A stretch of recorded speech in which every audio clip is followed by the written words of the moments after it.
11:59 at Radio Free America, and this is Uncle Sam with music and the truth until dawn. Right now, I got a few words for some of our brothers and sisters in the occupied zone. The chair is against the wall. The chair is against the wall. John has a long mustache. John has a long mustache. It's 12 o'clock, Americans, another day closer to victory. And for all of you out there on or behind the lines, this is your song.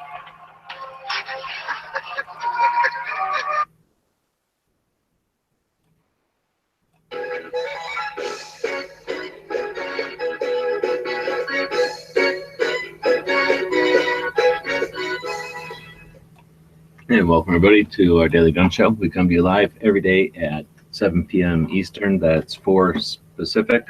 For about an hour and 90 minutes each day. We do 3 gun-related topics, different topics throughout the week.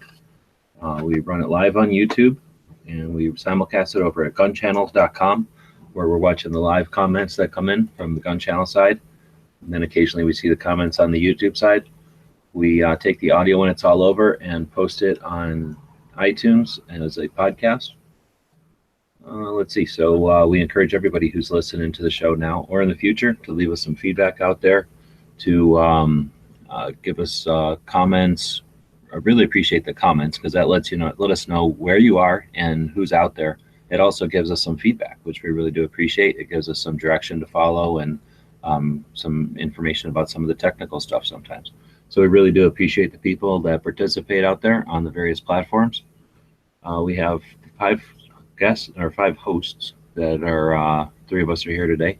We have no idea where Bob is. He might be arrested. He might be on the run. We don't know. There's no way to know. We don't know. He's most likely passed out on a couch somewhere. Mm-hmm. Possibility. Then, Just saying.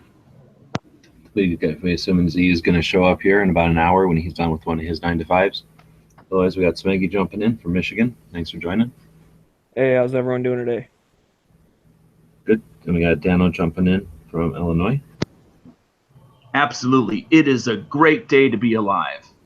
Oh, my goodness. And then I'm down here in Arizona. It is a pretty good day down here weather-wise. We had a couple of people in who just jumped out for our podcast pre-show, we're calling it, the Patreon podcast pre-show. Excuse me. I like Patreon pregame if I have a vote in the title.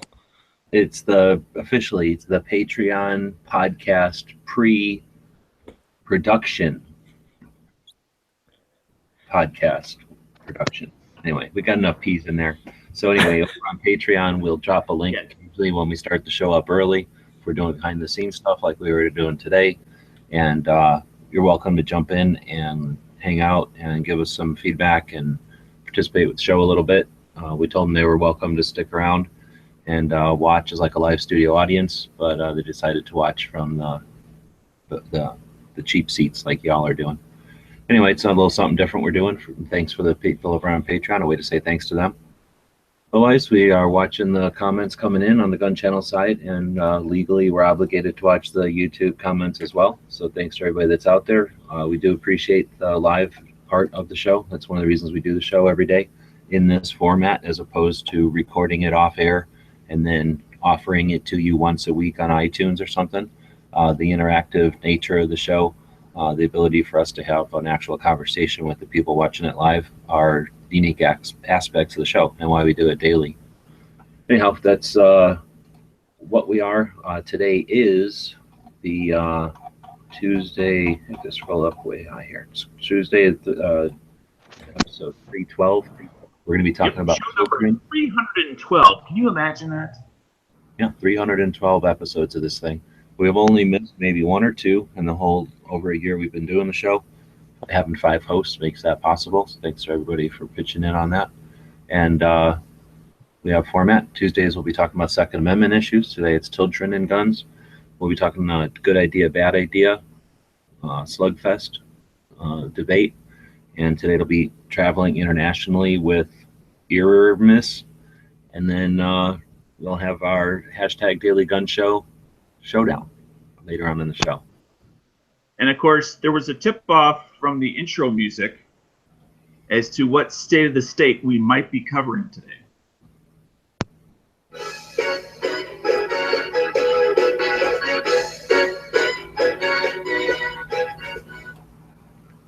really reached the point of no return. Yes, we are. All right, so then we do our daily stuff, the gun shop of the day, gun of the day, if Bob shows up, things like that. And before we get into all that, usually we take a break at the beginning, see if anything interesting happened overnight, anything worth talking about. Well, I have one. It's kind of an announcement. I'm going to start at least for now, a temporary new segment. It's not going to be a permanent part of the show, but it's going to be called Tactical Tidbits. And it's going to be bits and pieces out of the fighting pistol class that I took down at Tactical Response with James Yeager and his other instructors. And we are going to start with the 17 rules of a gunfight. But we will cover that when we start the segment. I just want to announce it to everyone so you know what's coming and what Tactical Tidbits is all about and where it comes from.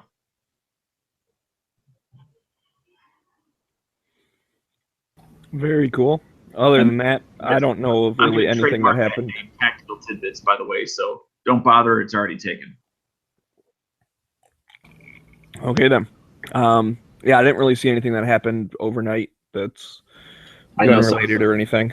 I know something that's happening right now as we speak. Andalusia Armory is starting up. So if you listen to this podcast in the future, keep in mind that Andalusia Armory, a gun shop in Andalusia, Alabama, closes the shop a little early on Tuesdays, and they open up a table there and a laptop, and they shoot the shit for a little while. It's an interesting show, unique perspective on a gun shop and kind of behind the scenes, as well as their own personal interests and some happenings at the store.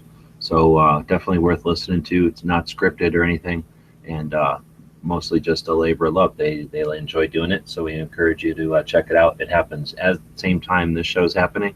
So like I say, if you're listening to this in the future, just add it to your playlist. If you're listening to this live, consider listening to them after or instead of, and listen to us after. But either way, don't miss out on an excellent podcast. Was that a Tactical Pop-Tart or Tactical Pop that opened? Tactical Lemonade Monster Refresh or Rehab, I guess. I'm assuming after you hung out with James Yeager, you now drink these all the time? No, I don't, but he does. But he does drink coffee in the morning, and I know where he eats breakfast every morning. I do too. So has he bought you breakfast there before? I ate with him, ate breakfast there every day with James. Ooh. I got some stuff that happened. Artisan Tony on the YouTube side is saying Tennessee repealed its silencer law. So that's good. I didn't realize that they had a state law against it, but it's good that they don't anymore. And also, the Michigan Judiciary Committee is considering the bills that would basically be making Michigan constitutional carry. There's like a group of 4 of them because they have to do like different parts of it, but they're considering that today. So I completely dropped the ball on that. I suck, and I'll have to look into that more later. So I didn't see Tony's comment. Was he saying that it's already gotten past the governor as far as being repealed? Yeah, I'm not sure. He just said Tennessee repealed its silencer law. Okay. And that's when I was looking to try and find that. I saw the Michigan thing because that pops up first. Yeah, because I was certainly not aware that I thought that they were wide open in regards to NFA items. I didn't realize that they had any issues with items at all. I thought they were gun friendly also. Which makes me wonder about Tennessee. So something else we can talk about that happened over. Oh man, there's another one. There's all sorts. Sorry, I didn't realize I was muted or not muted. So another thing we can talk about that happened, I don't know if it happened overnight, but in the last couple of days, is the Gun Channel's trading cards. I did get those ordered. I guess we built them on Sunday. I ordered them yesterday. So that happened overnight since the show. And looking forward to seeing what they look like and then what people do with them once they get sent out. And then where we go with them. So if you have ideas, then head over to Gun Channels and brainstorm.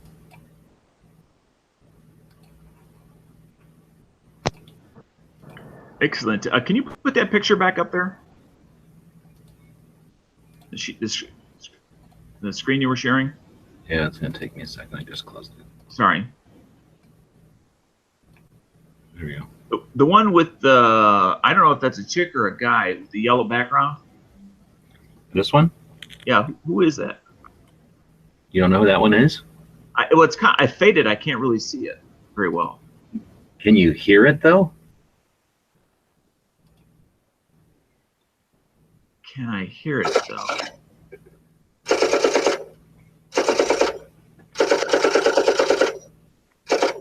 That's the Tactical Pop Quiz Hotshot patch. Ah. Now, but people out there, just like Pavlov's dogs, a bunch of people out there just drop their keyboards and stuff. I'm just waiting for people to start typing 42. Running over to the keyboard, to the thing. Yep. Yep. Oh, 42, 42.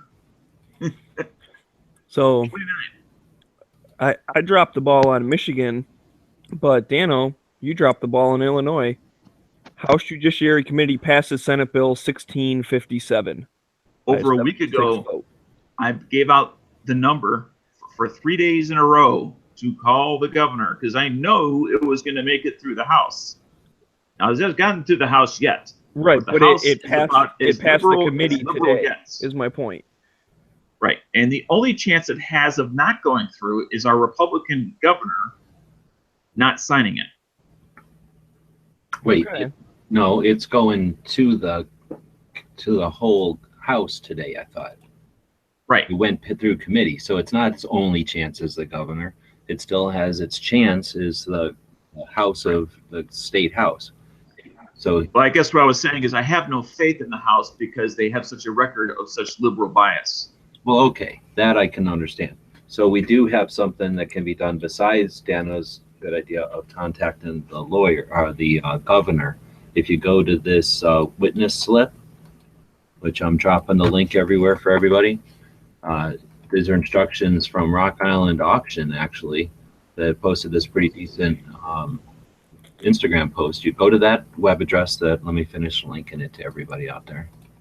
Here's the web address. Oops, where am I dropping this anyway? I'm dropping stuff in the lobby.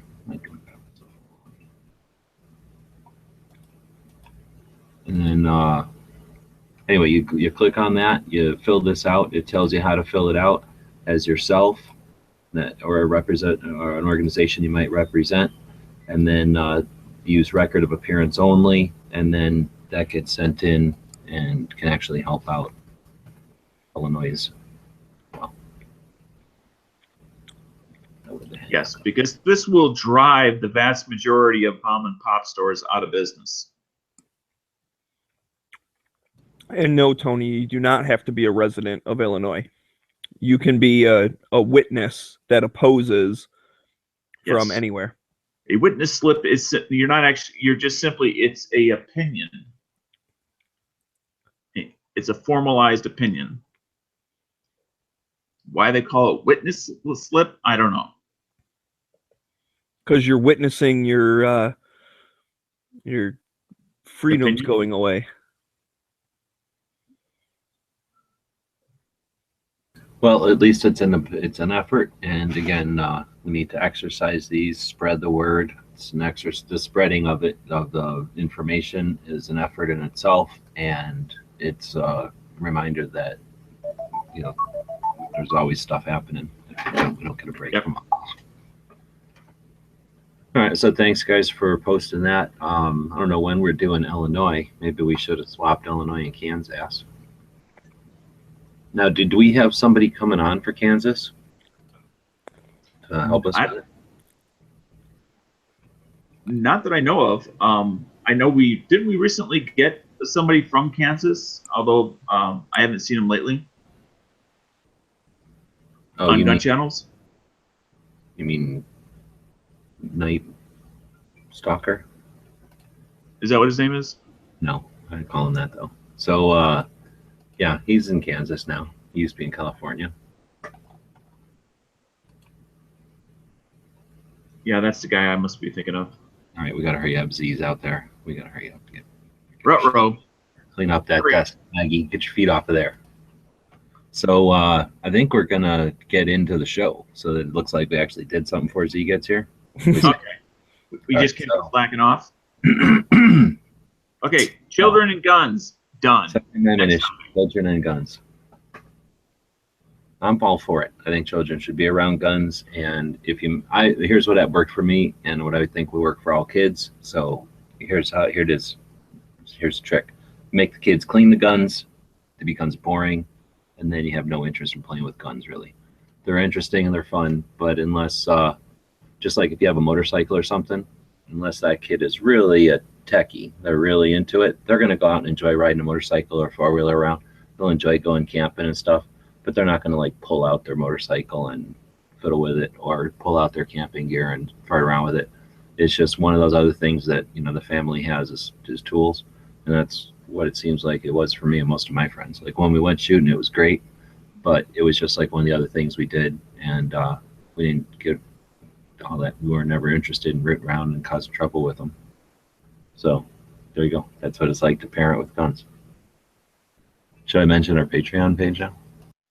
Well, I can tell you that I feel that it, you know, just like this is in my opinion as a parent, that it was my responsibility to teach my children about common dangerous items around the home, whether it be in the garage, the lawnmower, my tools, cutting tools in the kitchen, kitchen appliances, things like that, to teach them about things that, whether they're in my home or possibly in someone else's home, that they may come in contact with, that I want them to hear and understand how to deal with those things, and not have to depend on some, you know, other kid who may not know what they're talking about in regards to what is dangerous and what is not, and how to properly handle things. I want to teach them that. I don't want to depend on someone else, either a parent or a child, to do that for my own children. I will be responsible for my own children in teaching them how to handle and be responsible for dangerous things.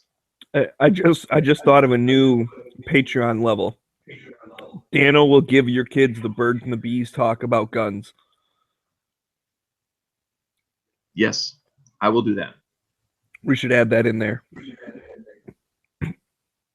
But anyways, as far as like the Second Amendment goes, I agree with you. I think kids should be exposed to guns early. I was exposed to guns early, and like you said, it was fun when we went to the range and when we shot. But I wasn't sitting there, you know, playing with it when no one was home and all that kind of stuff. And but I think there's something else as far as the Second Amendment goes, is to kind of get that in their brain as well. And I don't know the best way to do that, but you know, just being self-reliant and freedom-minded, which is kind of what the Second Amendment's about, is you're taking care of yourself. You have to look out, you know, protect you and your own type of thing from whoever it may be, bad guy, government, whatever. I think that's good for kids to learn. I just don't necessarily know the best way to do that. Not having kids, I don't know exactly. You know, I taught my kids about radial saws, like skill saws and so forth, as being no different than firearms. They're simply a tool. And they're no different than a tool. They can do great things, they can do interesting things, but they can also be very dangerous if used incorrectly. And as long as you teach them that core principle, that they're simply just a tool, and when used properly, there is no issue, you're essentially laying the groundwork for teaching them things further down the road. Well, yeah, They will still have to want to learn it, though.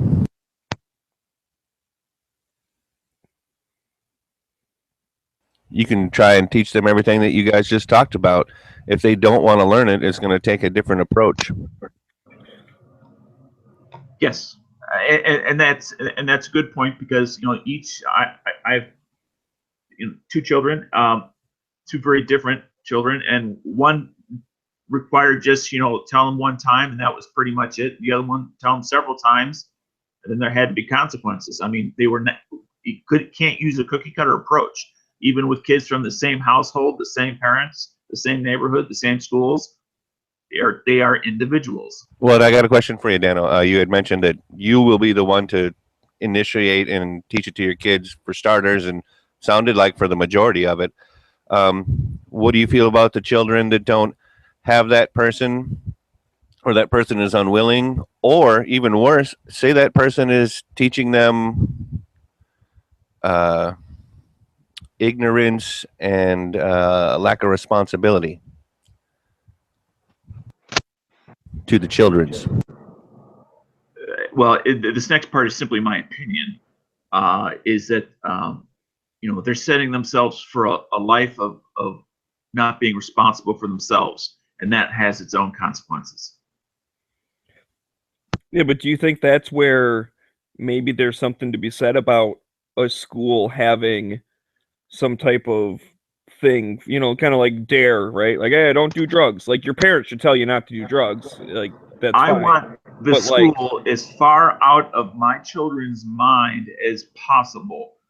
Governments do very few things well. In fact, I would say, other than creating war, they don't do a lot that I could say they do well. Smeggy, do you remember hunter safety class in school? I never had it in school, no. I had to seek that out. I had to go to a different place. Okay. So, I mean, I understand where Dano's coming from on the keep the school away. It would be nice, however, if they were able to offer our hunter safety course or firearm safety class in school. Because you know what? They're probably, I would imagine that the easiest, most least suable way is if, they did if everybody was NRA instructors that were able to teach the class, and they did the children's NRA safety course stuff. And I have no problem if it takes place in the school. I'm just saying, who performs the training? I don't want the teachers that they're going to see Monday through Friday to be doing that training. Well, now, see, I grew up in an area where some of those teachers were actually avid hunters or gun enthusiasts. But that's also because I grew up in a heavily forested area. I don't agree. So I will agree with you, Dano, in that the majority of the teachers that I ever had in my life would not be suited to that job. But I can also say that the places that I lived in my life did afford there to actually be qualified teachers in those same areas, though, to do that, which was actually pretty cool. I don't think we need hunter safety classes. Well, see, you can't get a hunting license without a hunter safety course. So if you do want a license, you can't get a refrigeration license without a course and passing passing a course to get a certificate. I mean, there's all kinds of prerequisites. I don't know why hunting gets one. You have because it's game management. But the same reason you have a fishing license and you can't take fish out of season. The same reason you can't just go blast 1,000 ducks, because that's not how resource management works. For what? That has nothing to do with students in school. How does that justify why a school should have to do it? If you are, no, I didn't say a school had to do it. I just said that I thought it would be good to be if they all went back to offering the hunter safety course. That's all I said. And then there was a discussion about how there will be a lack of qualified people to be able to do it. And then you said something about refrigerator technicians. All right. I was going to say, and the only reason I brought that up was because of something Dano had said, which was, some parents might not, teach their kids good or whatever. And that's where I'm saying, like, it'd be nice if kids that had parents that are either ignorant of it or misguided or whatever, basically would not do a very good job explaining the Second Amendment. An example is myself. I was never taught any of that stuff as a kid. It was never an option to me.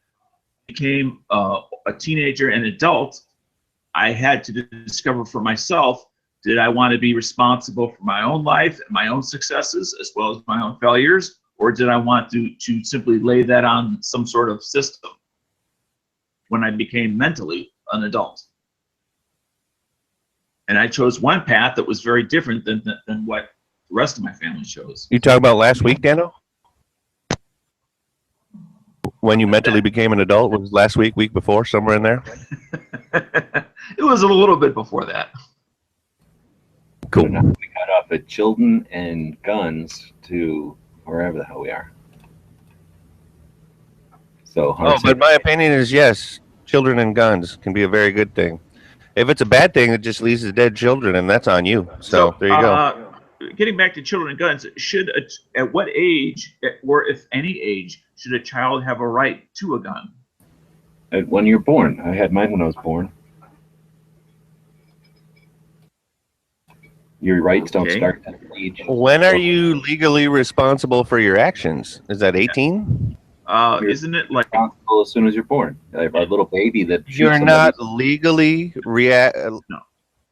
Depending on the state you're in, it can be as I know some states it's 8 years old. Other states it's like it varies from state to state is what I should say. Yeah.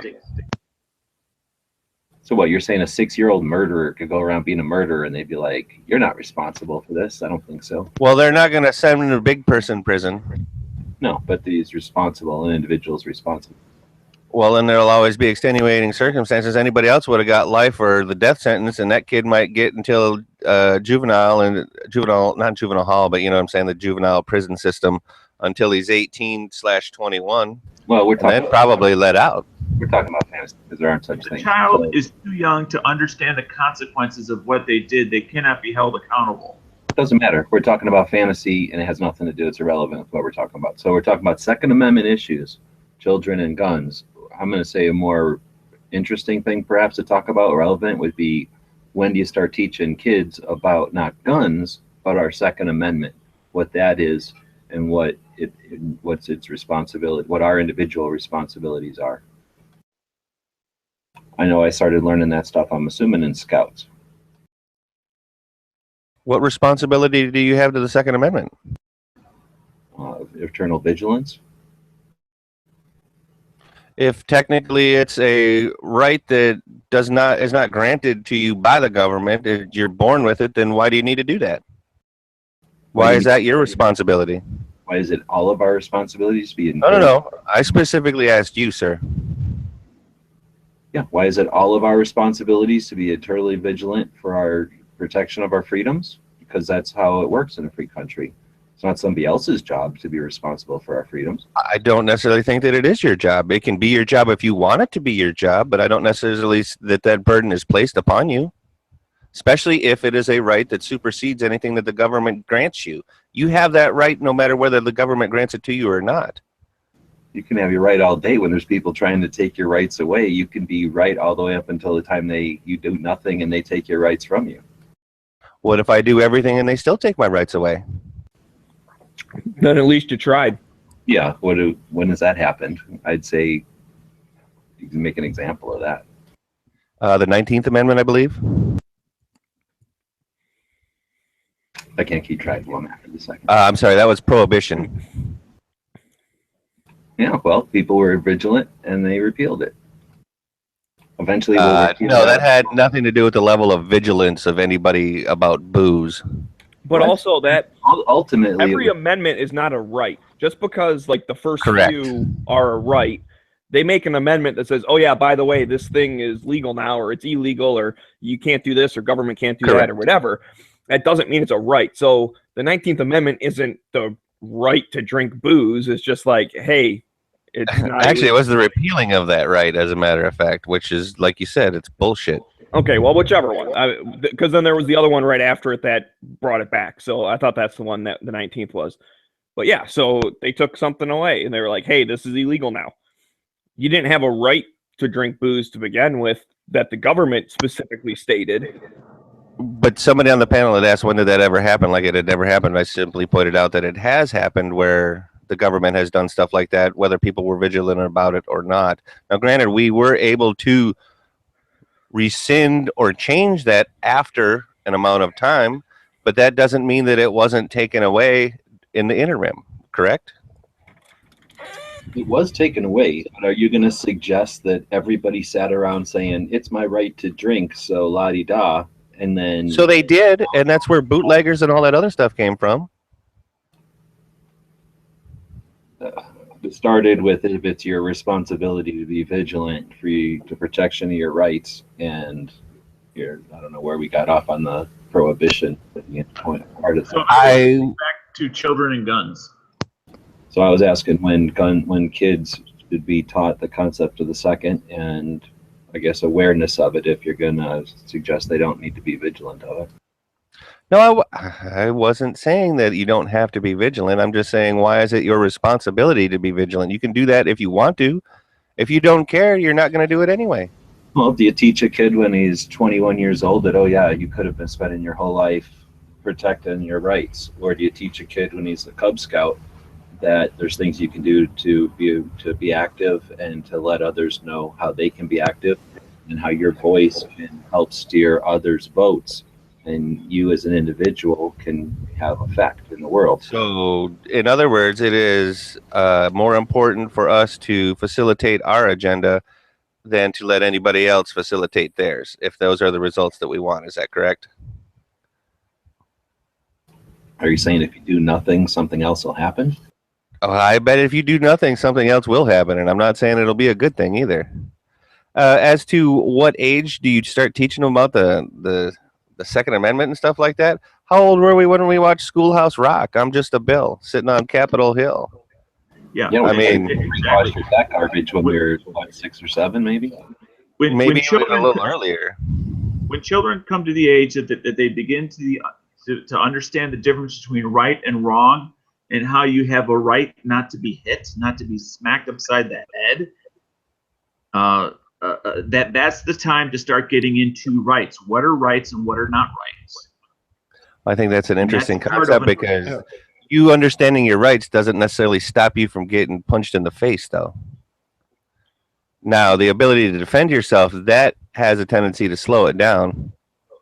Now, you could actually implement that in the same way to protect your rights as it's something that they have to be able to grasp the concept of. They have to be mature enough to understand what it is that you're trying to talk to them about.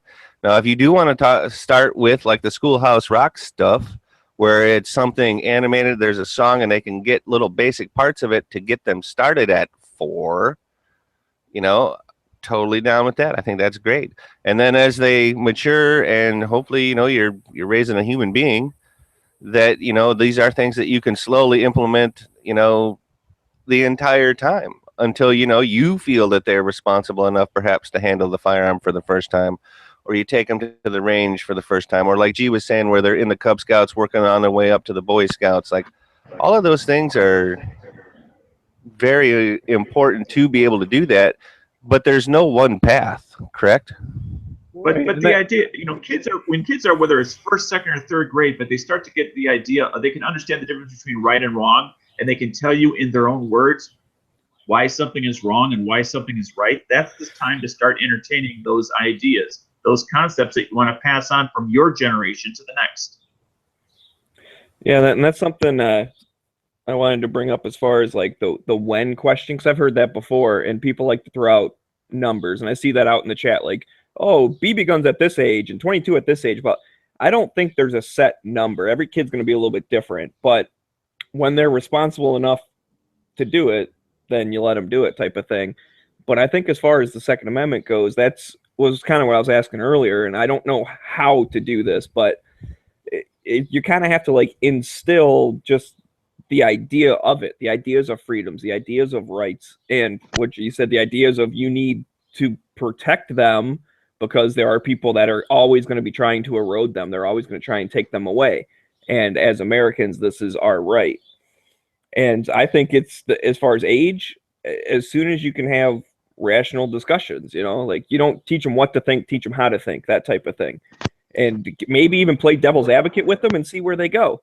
And like you jump on the other side and see if they agree with you or if they like defend, like, well, that doesn't make sense because I have the right to this or whatever. Like, but they also have a limited degree of understanding. They don't really understand what a tyrannical government actually is, nor can they, nor should they be expected to. I think a good rule of thumb is just divide the caliber by 2. So at 22, when they're 11 years old, they can have a 22. When they're 45 ACP, when you're about 22 and a half, you can have your 45. So at 10 gauge, they can be 5? Yeah. 8 gauge, they can be 4? Makes sense. Well, that would work out, because then 4.5 would be 9mm. Yeah, And they would that's have about less right. trouble. It'd be harmless. I shot the 9mm, but I gotta wait another 7 years to get my 22. Well, I gotta be 22 and a half to shoot a 45. Well, I think you need to be over 45 to shoot a 45. I think that one is maybe your age plus 10. I got a long way to go, man. It looks like most of the people on the YouTube side, at least, are saying that 10 years old is a good time to start teaching them about Second Amendment stuff. Well, it's like that'd be what, like 5th grade, 6th grade, something like that. Well, and one in particular is mentioning that one of his sons matured a little quicker than the other one of the sons. So it's one of those things where you've already been putting the time in before then, right? It's not like you're just cold starting at 10 either. So I'll agree that 10 could be a level of personal responsibility that they might grasp firmly, so to speak, like to know that this is not a toy. If mishandled or misused, this could seriously hurt or kill somebody. Oh, yeah, the safety thing's got to be like toddlers, in my opinion. Well, I do agree why with would you that. why would you not bring it up at the same time that you're discussing other dangerous things that are normally found in every household, like the circular saw, like the electric drill, like the blender? Well, there's Yeah, a difference stove hot between out. telling them to not use the Lysol underneath the kitchen sink or whatever, as opposed to, look, this is how we load the firearm, this is how we utilize the firearm, this is where we go to do these things.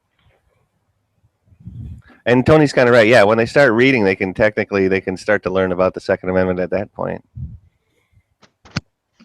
Well, they may know the words, but there's certain meanings that are beyond a young person's understanding. Yeah, but that's why you generalize it, and you Right. and that's where I went back with just the self-reliance and freedom. And that's something, it's not, you're not just going to sit down and say, okay, little Timmy, blah, blah, blah, blah, blah. There, now they know it forever. They're going to learn that from your actions. They're going to learn that from, other discussions that have to do with paying your allowance or doing this, that, or the other. Like, that's personal self-responsibility and all that kind of crap. It's all linked together. So there's not like one talk you have and then your kid's set and is, But it does seem that the one thing that we are all saying generally is that you need to have the discussion with your children when they're children, not when they're teenagers. But when the horse is out of the barn, so to speak. Do we all agree on that? Well, what happens if you got divorced and you didn't have a hand in raising your child until they were a teenager? Well, You're gonna not do it then because they're no longer a kid? Right. Just like the Jedi didn't want to train Anakin? And they should have. Look how that turned out. Scenario before we even do we not? So you don't agree that you should talk to them when they're children rather than wait till they're older? Well done. I will agree that you should talk to them while they are children, and I will simply stop the statement right there. I will not add the rest. Something makes what I had to do when I was a kid. They made me read books all the time, and I remember reading some of those books about like the founding fathers and that kind of thing. And I imagine some of my, points of view on the Constitution and the country and that kind of thing came from those early days of reading those books. When you're first learning how to read, instead of reading garbage, I guess, it made me read stuff like that, like the formation of the country and that. You can't help but patriotic if you know the origin of the country. They don't do them anymore, but like I always liked history as a kid and stuff like that, and those stamp books that they used to do, like it was big, like a picturesque stamp or whatever. And then basically, it would always teach you a little bit about each page was a different history, so it had a different stamp and everything like that. And that was something that you matched up like when you were 4 for starting to learn history. Just one of those things. As soon as they can understand the words coming out of your mouth, it's a perfect time to start talking about this kind of stuff. Just understand that it's going to take a long time for them to grasp fully what it truly means. Well, yeah, and that's what I was getting at. too soon? No, that's perfect. You interrupted me. That's perfect. No, go ahead. I didn't realize you were going to keep No, let's do it. I was just going to reiterate. So that was a good surprise. All right. Alarmists, interrupt us. Time for the tactical pop quiz. So those of you on YouTube and those of you over on Gun Channels, put your cursor down in the text box, limber up your fingers. Mr. Smeggy and Mr. Z, we usually don't have you in here on time, but you can certainly welcome to join us as an official today in officiating the tactical pop quiz for today. And have you both seen the question, and more importantly, have you seen the answer? Yeah. I have seen the answer provided. Thank All you. right. Nice, and it is as follows. The 460 Roland was first available for what frame? The 460 Roland was first available for what frame type?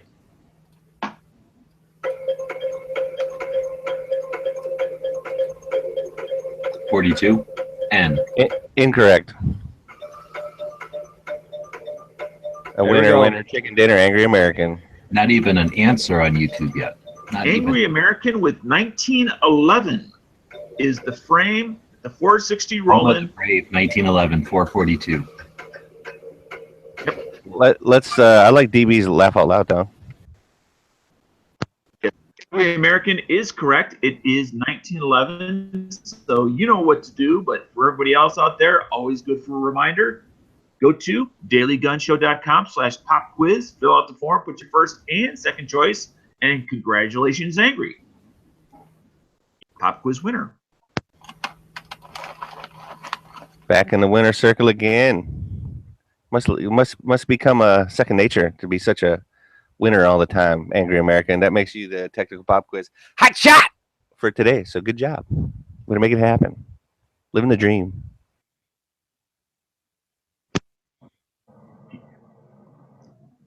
Do we currently have a total for where who's number one, who's number two, sort of thing?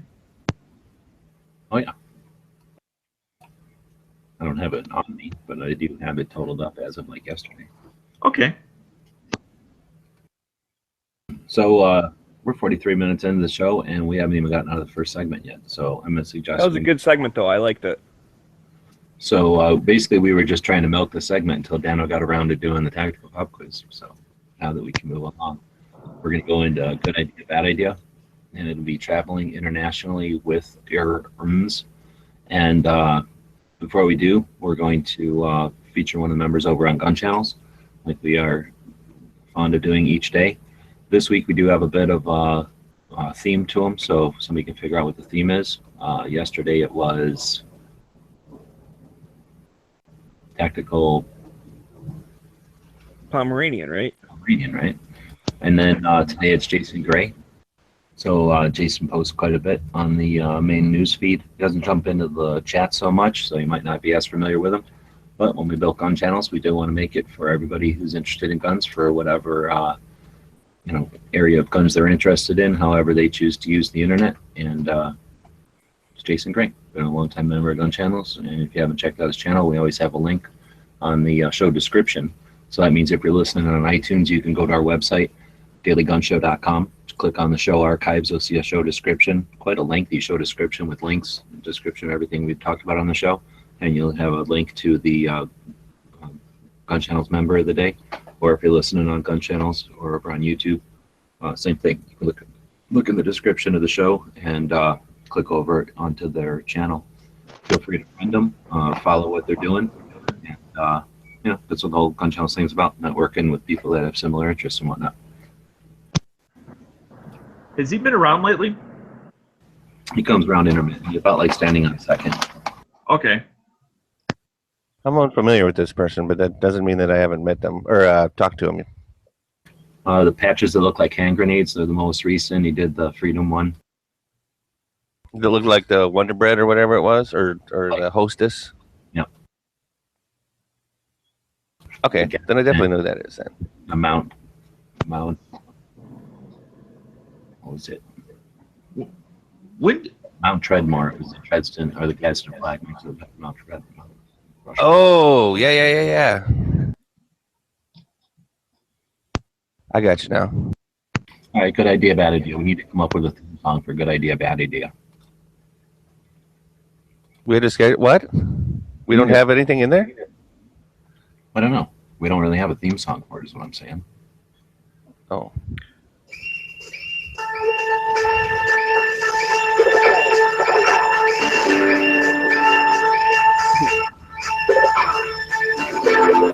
All right, good idea, bad idea. Traveling internationally with firearms. Dano?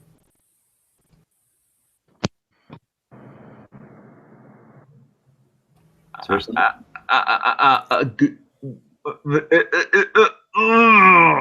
Pass. Pass. Z? Oh, bad idea. Smeggy? Good idea. Yeah, it's obviously a good idea. I don't know why. You realize that the majority of the world does not allow firearms, personal carrying and shit like that? Which is exactly why I choose yes, isn't it? It's definitely. Okay, then you know what? I hope that you have a good bail bondsman that speaks either Japanese, Chinese, or You wherever it didn't is say in the world that you're traveling going. illegally. Jesus, there are places that allow it, and you should do it if you can. You should always bring your guns with you. It increases the awareness of them, just like open carrying. It's like open carrying, except international. Yep, it's just an international incident waiting to happen. Boy, somebody took and had like a nice big Belgian waffle this morning, but then liberally applied a heaping help and a pessimism. Internationally, like unless you're going to like a Bianchi shoot in Italy or something like that, I am going to say that no. Like you can't own a gun in Great Britain. So if you're going to London, no, don't bring your carry gun. Your carry license doesn't reciprocate over there. We never said it did. I don't know why. The question is good idea, bad idea. Traveling internationally with firearms. Yeah. Overall, internationally, I'm going to say it's a bad idea. Well, I'm saying good idea. I heard you say good idea. What if you're going on safari? What if you're going to some kind of a competition? What if you're just going to recreationally shoot? Then rent one when you get there. Oh, Dano's coming down on the anti right now. Well, that's why I did the pass thing, because I wanted to say no, but I was supposed to say yes or no, so I didn't know what the hell to say. So he had to see who else said something, so then he would have backup if he didn't want to be the only one. Call him Z2 because he does whatever Z does. No, that's not true at all. Yeah, I in fact, yeah, I don't think so. Just Zio. But anyways, no, I think it's a good idea, and I understand what you're saying, Z, and I'm not gonna go carrying in a place where I can't carry or whatever. But like Juaz mentioned, if you're going hunting and it's a place that allows hunting and all that stuff, then obviously you're gonna want to take your guns. You're not just gonna want to rent some gun. Who knows what it's sighted in for? You're not used to it, whatever, blah blah blah. And you spend a lot of money to get there. You sure as hell ain't gonna miss the opportunity because the rifle sucks when you have a perfectly good one at home. But then secondly, if you're going to some place like Canada is international. If I could bring my guns with me to Canada and I'm going to like a house on a lake that's in the middle of the woods and I can go shooting up there, why wouldn't I want to do that? And it's not exactly like I can go rent it from someplace because we're going out to the middle of the woods. And if your flight gets diverted and you have to stay overnight in New York City, what are you going to do? You leave your stuff in checked baggage. Exactly. You don't get your bags. Then you get all expense paid lodging for the rest of your life. 3 hots and a cot and a buddy named, I don't know. What an opportunity. Yeah, that's not even international. So that's not even like getting diverted to a different country. That sounds because of weather concerns is a real thing. That sounds like a big bowl of what ifs with these pessimism waffle over there. No, okay, you want to go to Jamaica? Wait a minute. You want to go to Jamaica? You bring in your guns. You want to go to the Bahamas? Are you bringing your guns? You want to go to Europe? Are you bringing your guns? You want to go to Italy? Are you bringing your guns? You want to go see Japan? Are you bringing your guns? Are you going to Australia? Do you want to bring your guns? You're going to Honduras? You're Panama? You're hand picking a bunch of countries that are anti-gun. Dude, the majority of the world is anti-gun. We happen to be the bastion of fucking freedom, dude. Do you not get that? How do you become the roots of freedom in the rest of the world? You go out and you establish those pathways of freedom by taking your guns with you. You taking your gun to a country that doesn't allow for it does not do anything other than get you arrested and pounded in the ass. You added the qualifier, Mr. Pacifism. We have been saying over and over again where it is legal to do so, obviously. We're not talking about illicit anything. We're talking about if you can travel, why not travel with your firearms? How about it getting stolen in the transportation phase? Hey, it was a good idea, bad idea. I just said it was a bad idea. That's all. Now we know. It's Maggie, you're traveling with guns, having a life of adventures. Yeah, where are you going? You going to Canada, huh? Have fun. Mexico, Costa Rica. Wait a minute. Africa. Whoa. You're taking your guns to Mexico? Heck yeah, people go They have different rules down there about guns in general, man. You better be careful what you bring down there. Last time I went to Mexico, I was behind a couple of hunters that were going dove hunting at this like preserve thing or whatever, and they all had their shotguns with them. Yeah. And I was talking to them, and I was like, "Wow, that's really interesting. I didn't know you could do that." And they explained. T-Bob was just talking about open carrying and bringing his carry gun. So guess what? That's not a good call. Where did carry gun ever have? Dude, you are making so much crap up. T-Bob said at the very beginning of this conversation when he said it was a good idea that you should be open carrying.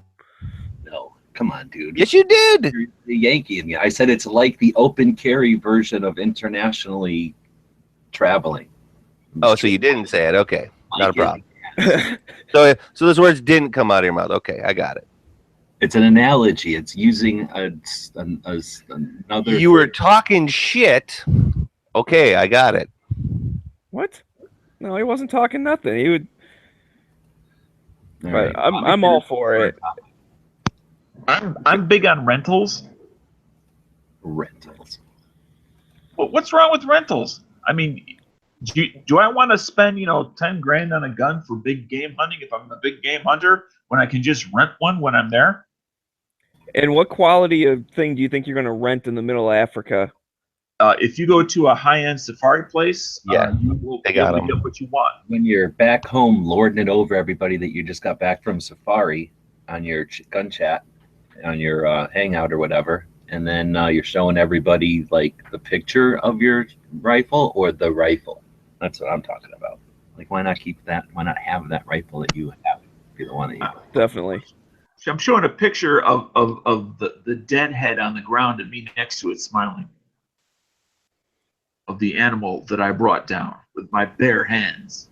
Because I am a weapon. Now Dano's all trained up. You don't need no rifle to go safari. I am a lethal weapon. So then you're not allowed to travel internationally then. You think it's a bad idea for you to take your hands with you. He's technically not a firearm, though. That was the question. Firearm. True. Yeah. Well, it technically is traveling internationally with firearms. So right, that could be misconstrued. You're correct. All right. Well, I think at this point it seems like we fixed international again. When is international going to figure out that they can just lead from our example and not have to keep fussing with all this? Now that is 1,000% correct, my friend. I agree. From here to the moon and back on that one. If the rest of the world could just follow our lead a little bit more and pull their heads out of their ass, the planet would be a much better place. So sick of fixing this for him. So we're going to go to the next topic. Oh, wait. No, it's not. Do something else in the meantime. I come up with some cool theme music for this.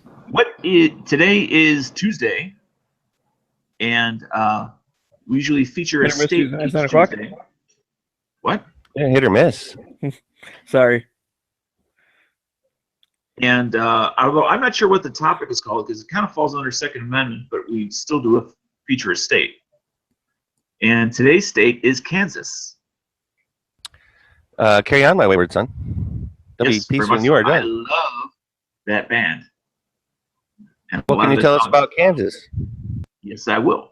And if I get something that's incorrect, because there's something in here that may be wrong, I can't figure out exactly what it is because I could swore that something changed in the last 6 months that may not be reflected on this website. So let's go ahead and do a state of the state.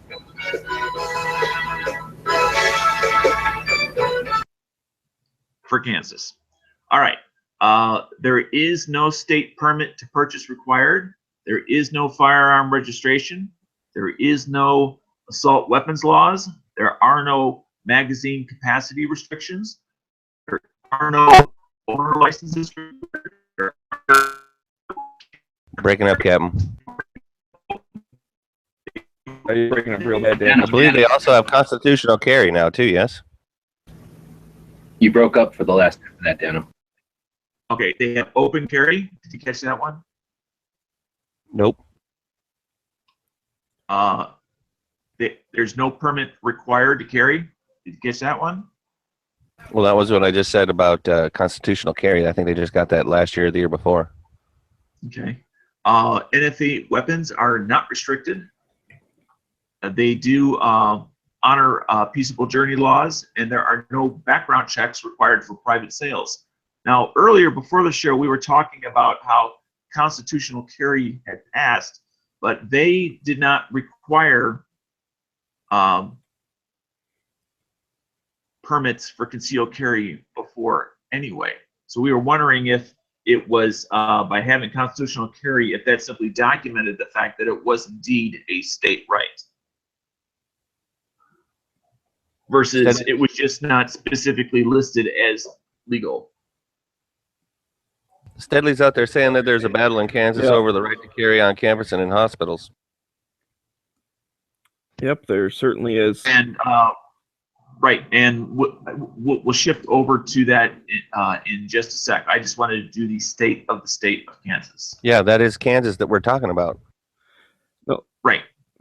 Yeah, I just didn't know he had shifted already over to the future. All right, Maggie, take it away. All right, so yeah, you got you got the state of the state. You got everything you wanted.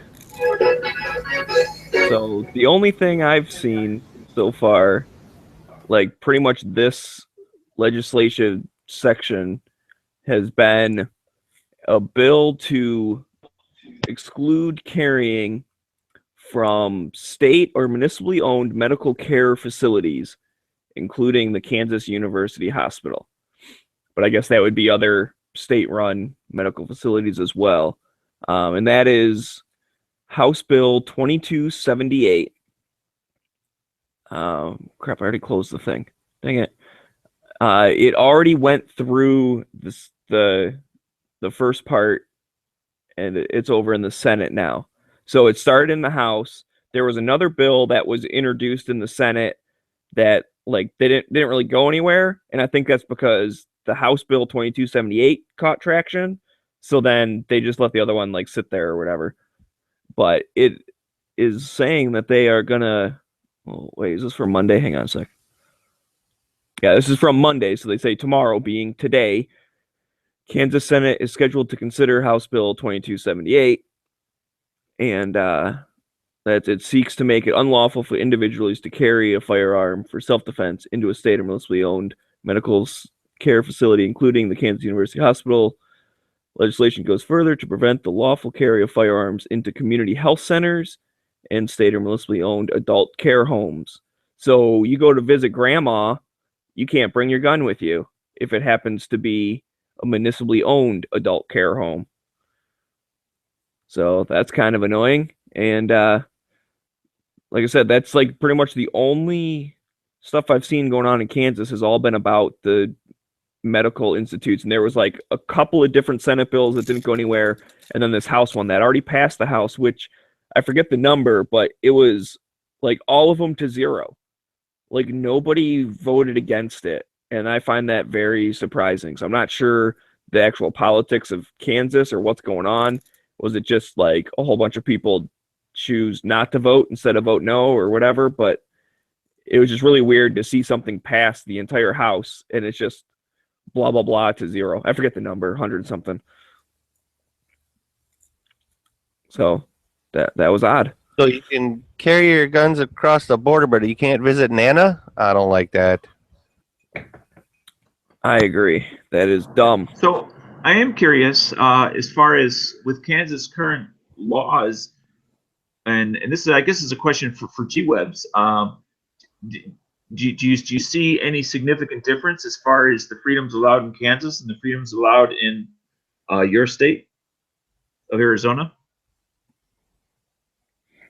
I don't know if I know Kansas laws that well to know. Well, at least in the broad strokes that we kind of reviewed here. They seem pretty similar.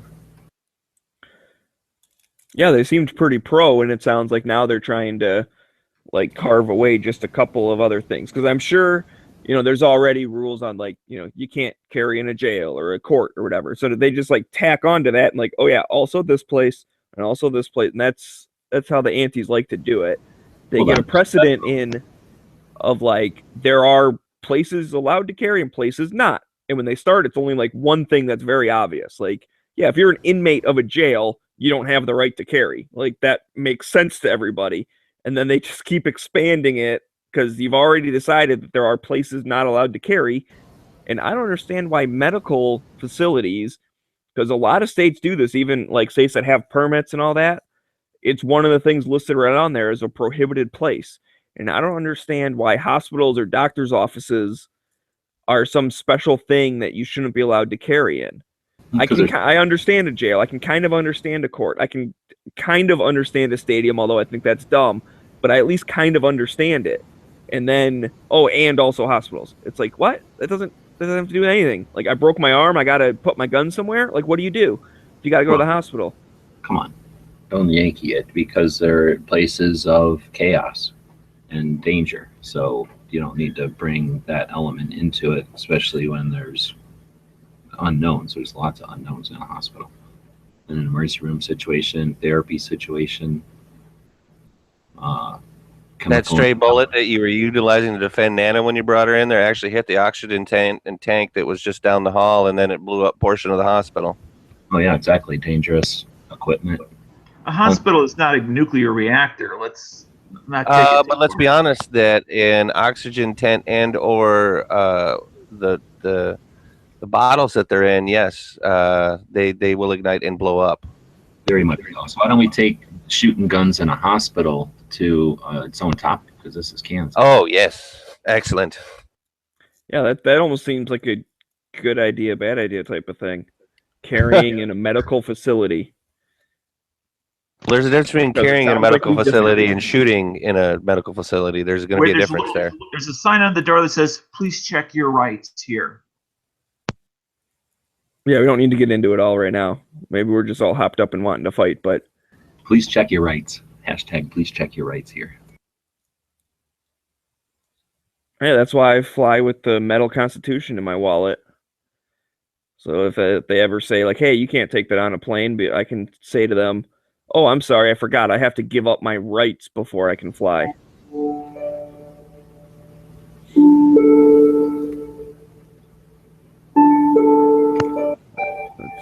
This is our story time. It's time for patch panel stories. So everybody can pick a patch. Somebody can pick a patch from the panel. We'll talk about the origins of that patch after the next. Steadley said either against the wall, the chair against the wall, or the Glocktober patch were two that were mentioned on YouTube. Oh, well, I was going to let it cook because Dan had another topic here. Okay, well, I'm just letting you know those were requests. Well, it's up to Dano then. Do you have to put out of here for your job, or do you want to stick around and we'll do the patch? We'll finish up. We could do this part first and then do my part, my thing. So the first one, technically, that came up on the gun channel side, because we're assuming, of course, it came up first. There hasn't been one yet. I don't see anything on the YouTube side, so the people are always complaining. But no, that's where chair against the wall. Yeah, chair against the wall and October. And then somebody did say California Bear Patch. Now, Pink is interested in freedom. I didn't even think to scroll up on YouTube. Oh my goodness. All right, so then I guess chair against the wall is the first one. That one might be fairly obvious. Only if John has a long mustache. And say, do you listen to the start of the show ever? Free America, and this is Uncle Sam with music and the truth until dawn. Right now, I got a few words for some of our brothers and sisters in the occupied zone. The chair is against the walls. The chair is against the walls. John has a long mustache. John has a long mustache. It's 12 o'clock, Americans, another day closer to... So yeah, that's where the actual name comes from. It was a one of the, what do we call those, like code words that were sent out over Radio Free America during World War II for the French resistance. Well, at least the John has a long mustache one. I think the Chairs Against the Wall was for Red Dawn. One of the best movies ever made. So they was it, or I thought the Chair Against the Wall came from like a different movie. Like, Well, like in the movie, the person put the chair against the wall, and that meant something. And then, so that's why they set it in Red Dawn, like as a code. No, I remember a World War II movie having that phrase in it. The chairs against the wall. The Chairs Against the Wall. Where, Like I say, as far as I know, it's just from Red Dawn. Oh, where's my? No, it was from something else. Because I remember thinking that as well, and someone corrected me, but I forget what it was. Well, the John Has a Long Mustache one was from The Longest Day. okay, maybe that's the part I'm thinking of. I thought I remembered the chair one too. Anyway, so that's where I came from, and I decided, I don't know why there's not a patch for that, so we made a patch for it. I also made John His Long Mustache, and that's the scenes from The Longest Day. Now, some people say if you click on this, it'll take you, oh, it's not there anymore. It used to take you to a YouTube video of that movie, but I guess they took it down. Somebody did an Iron Maiden, the song Longest Day, which is an excellent song, and they put it over some of the footage from the movie. It's pretty good. That's also on YouTube. So there's 3 chair against the walls. We got the first one was just a folding chair up against the wall. Second one was just like a wooden chair, I guess, up against the wall. And we did like the big leather padded chair up against the wall. It is going to be a series, so I'll continue to do those as I have time and people are interested in them. And we did have a few of them on the patch panel. It looks like there's only a couple left. People have asked for them. And this is an old picture already. It's from the beginning of the month. So it's actually quite a bit different. We've been doing a lot of answer ambushes and stuff, so it's been picked through. A lot of people said they were going to send patches from NRA. Not a lot of follow through on that, let's say. Now, there was somebody that mentioned, do you just want to do one patch today and leave it at that? Yeah, we just do one a week. Okay. I'll ask about the other one another time because I'm curious about one that was asked about. Well, what's the other one then? The bear with the missing front paws. That one is from Everyday No Days Off, Endo on Instagram. They have a website. Excuse me. They have a website, and they sell various patches and hats and t-shirts and pins and stuff like that. And it's all Second Amendment related, and that's California state flag, of course, with this: the bear has no right to arms. See, it's a joke, right? No right to bear arms. Exactly. It makes sense now, but I only after that little bit of an explanation. And that's why I like it so much. It's one of those things where you can look at it. It doesn't scream gun to anybody, but once you think about it for a bit, it comes to you, and then you can feel that sense of accomplishment of figuring out the little mind quiz or puzzle or whatever. Or just if you're wearing it, I mean, it would be like, why does that patch you have the bear missing its front paws? Right, but then you start thinking that bear doesn't have any arms, and then, like I say, some people get it, some people won't, and you can leave it at that. I really dig it. It's one of my favorite patches, actually. That is cool. So that's one that they don't give us. I have to buy those, so I buy a bunch of them every time we run out, and I try to keep it on the wall. It goes pretty often, so I try to keep it up there. But I think it's worth it. It's cool. You can get them off their website, though, Everyday No Days Off, endo.com.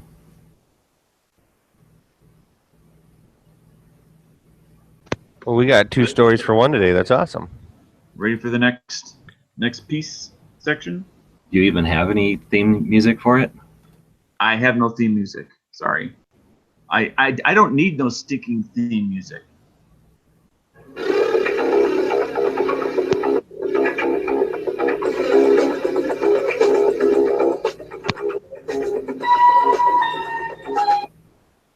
That's right. It's time for Tactical Tidbits. courtesy of Just Dano. That's right. I mentioned at the beginning of the show that we would start this new segment and continue this for a little while as a way of debriefing the audience and myself on my experience at tactical response taking fighting pistol. And we're going to start with the 17 rules of a gunfight. And each day I will reveal the next rule. And we may discuss it, we may not, kind of depending on whether it needs any discussing at all. The first rule, which you might say is reasonably obvious, but I want to talk about, at least shortly I want to talk about, is number 1, bring a gun. Hell, bring 2. And that's the number 1 gun of a gunfight. And I want to talk about that briefly. And there have been, in the history of tactical response, there has been just under 50 self-defense shootings with students involved. There was only one shooting that a student was shot fatally. And he was shot fatally because he violated rule number 1. He didn't bring his firearm with him. He had carry permit. He had guns. He carried regularly, but he didn't carry it that day because he didn't think he just needed it. He was just out in his front yard. And then things got out of control, and it ended up in him losing his life. But if you have the ability to carry, you should carry at all times. There should be no exception. So when you have the ability to carry, i.e. legally, you should carry. Because that is the first rule of a gunfight. Always have a gun. Anybody have any thoughts on that? It's a good one. I think that sometimes out of context, it can seem like like an obvious statement. Right. But I know that in the course of the classroom environment, when you're getting into the like nitty gritty of not just how to carry, but why we carry and the obligations, responsibilities of carrying, and the obligations and the repercussions and the consequences and all that can get pretty serious. And I think that's one of those things where, the alternative to that, you're either carrying a gun to be in that gunfight or you're just a participant in a murder. Yeah, you may be a witness to your own death. So rule number 1 is bring a gun, hell, bring 2. Tomorrow we'll go ahead and go into the second rule of a gunfight. And these are not necessarily all by James Yeager, who is responsible for the booklet of which I'm sourcing this through, but he makes it he makes a statement that, he himself is standing on the shoulders of those that came before him in regards to knowledge. So there's several quotes in there, or several rules that do come from others, and I will quote the sources when appropriate to other people. So tomorrow we'll go to number 2, the second gunfighting rule of a gunfight. I don't know. And I that, like tactical tips. I like the idea that you started to do these. So I want to encourage people to give us some feedback on it, either in the comments now, in the future when you're watching or listening to the show, or you can always email us, dailygunshow@gmail.com, and give us some ideas or anything, some feedback on it. And if you've got something to add or contribute to it, Dano's got a bunch here, but we could always include others if people have them from classes that they've attended or they've seen things like this that would work well. Absolutely. So if you have any gunfighting rules that you think might fit in, email them to dailygunshow@gmail.com, subject gunfighting rules. And just simply include what you think are the gunfighting rules that should be included.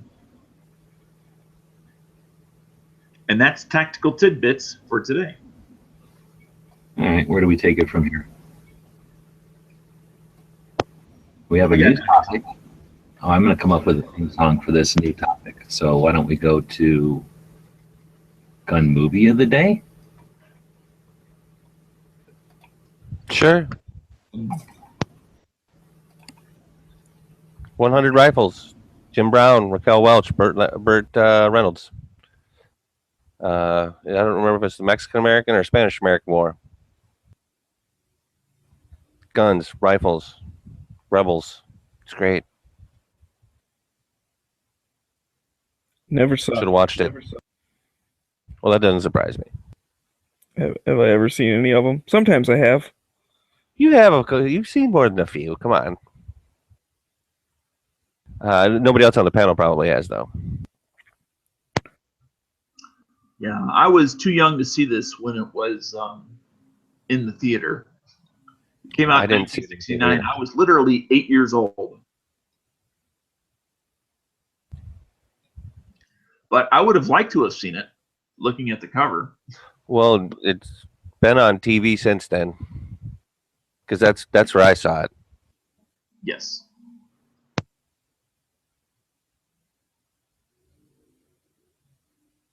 And I guess that's the movie of the day. I guess so. We have nothing to add. Now, is there anything? How many thumbs did you give it, Z? Oh, 2 thumbs up. In the I forget what it is, where it has all the firearms that are in the movie. With a name like 100 Rifles, I don't know if it's 100 of the same rifles or. Oh, no, I think I've seen it now. Yeah, it's a good movie. They meet up out in the desert, right? Burt Reynolds and this chick and that dude, and then they're all like prisoners or something. They get together and they're not really friends, and then they have to kind of work together. And so there's like a cart full of rifles or something. Sure. Something like that. No, somebody was traveling internationally with their firearms, and they got hijacked. But that's a non-issue. That's the part I remember. The Raquel Welch shower scene. Oh man. Okay, handguns. We have a Colt model 1902, Colt New Service, Single Action Army, rifles, Winchester 1892, Springfield M1903, the Krag Jorgensen 1896, the M1 Garand, the Berther model 1907. Haven't heard of that one. Shotguns, Winchester model 1897, the Vickers machine gun, the Maxim 1895, and the Gatling gun. And of course, an unidentified cannon. And that's the guns in 100 rifles. Yep. Well, every day we try to talk about a movie that's gun related, so something you haven't seen in a while. I think this one qualifies if you're young and something you ain't seen yet. So if you got an idea for one, feel free to email us like we talked about before, or leave us a comment and we include them into future shows.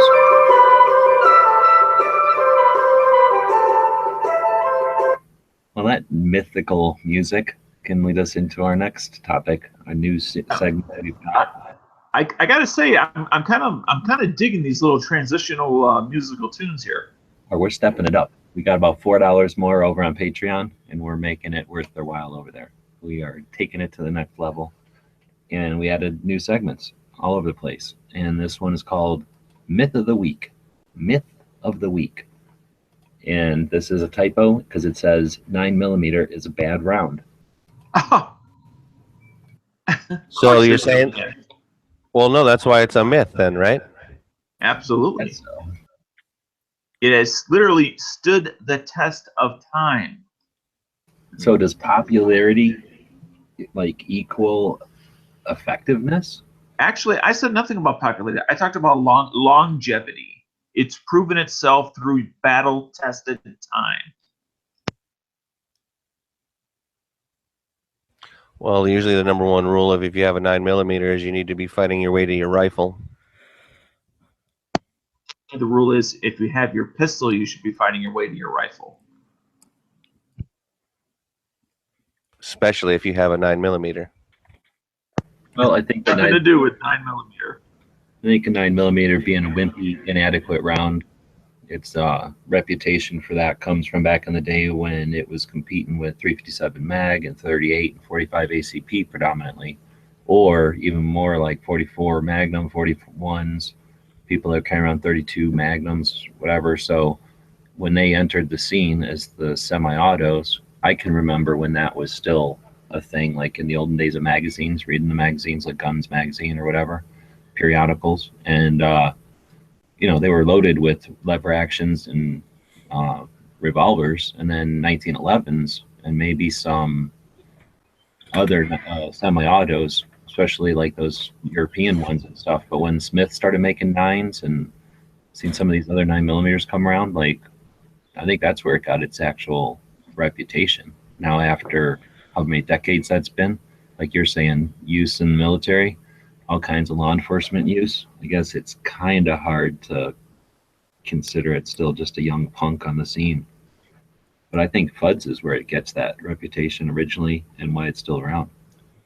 Yeah, that's what I was gonna say. Is it's the same mentality, which maybe I don't know if it's a spoiler alert because I don't know what the future myths are, but 145 is a man stopper. Like it'll take your arm off. But like those types of people that would say that also think that 9mm is completely worthless. And I would say on that kind of stuff, just look at like the first like self-defense type guns when they like all the little semi-autos and stuff, like they were a heck of a lot smaller than 9mm, yet people thought that at least did something, like it's at least worth something. So 9mm is better than all those little things. Let's just look at the 9mm Luger came out in 1902, long before the 1911. Kraut lover. Okay. I also have a Walther, which is kind of nice. And there's a lot of people that like this thing called H&K, which some people think is kind of nice. And there's other Austrian thing called Glock that people think is kind of nice. I don't have a 9mm Glock. But you do have something from that Germanic region, don't you? 30S. Jeans.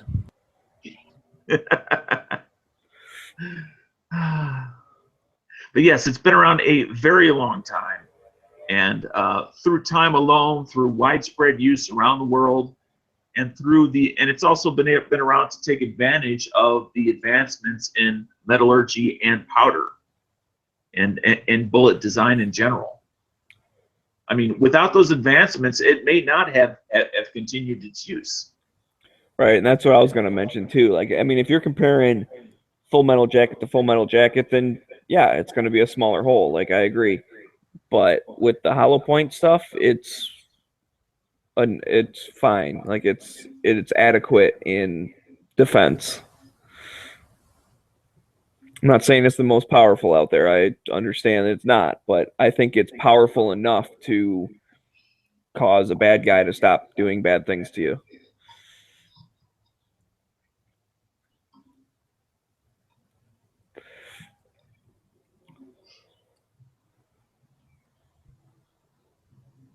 That 9mm completes me.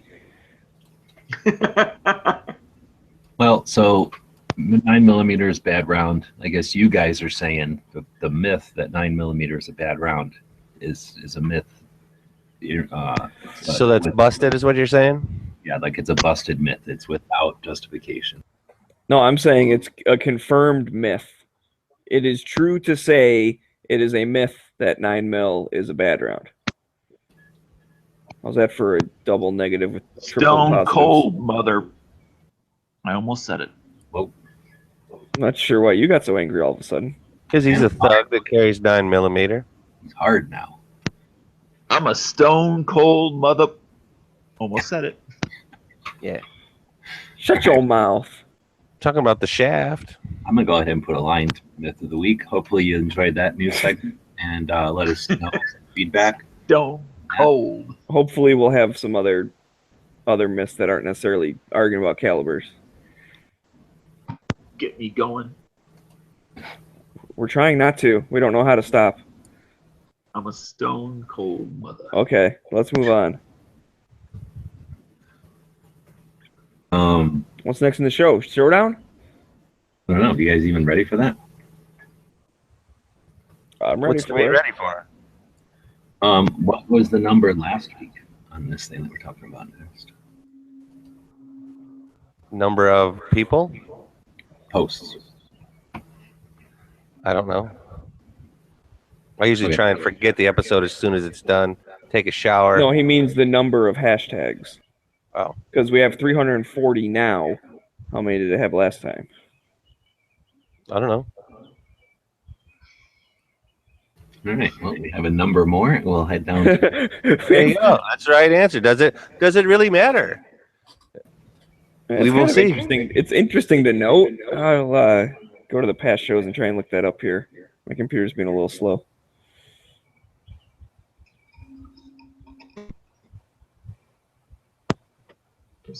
Is showing them.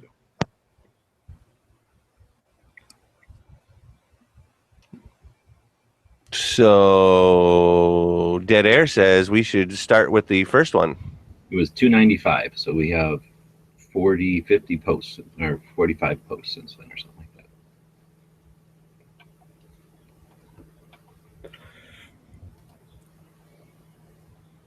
I don't remember where they ended last week, or where they started. Well, I think Artisan Tony's Crow was like one of the most recent ones. Didn't he like post it during the show?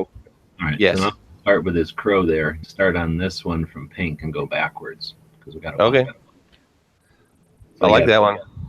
22s, I guess, from the NRA show. It's kind of cool. All the pump rifles. How many of these do you guys own? I only have one. Yeah, I don't have any. I don't own any 22. It's for the other guy. Oh, wait, we're supposed to be liking these.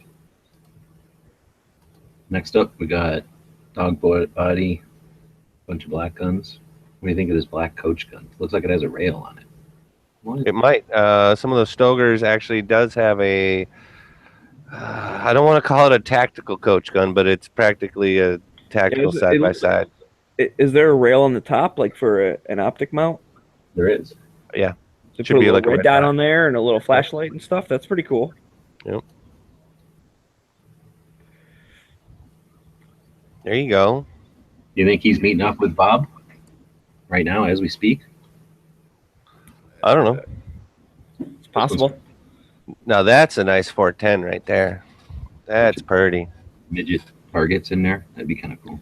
Man, see that like we were talking about guns and kids earlier today.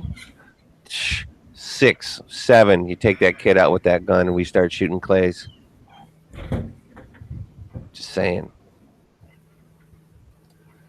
Oh, is that a Springfield down the toilet? This on your XD. Oh, nice, even better. Autoloader's getting better at putting that. I had his watermark all over the place, isn't he? Mm-hmm. Yep. Yeah, I like that. That's cool. That's Blends good. right in. What I like is that he's getting really good at framing these and getting the lighting and everything. So whenever he gets his Glocks, he can put them here and get those really good Glock pictures. I doubt that he'll ever buy another Glock. I think he did in the past. He had a 41 or whatever. Another one from Pink Panther. Nice. Very nice. Oh, I like that one. That one's cool. Got a cool effect on it. yeah.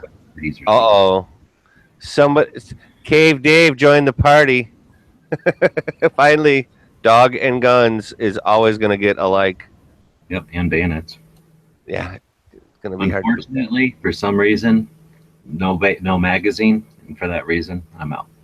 Oh, nobody dangered that bitch up. That's a good, that's magazine. And nice it's- observation. And it's unsafe. So for those two reasons, I'm out.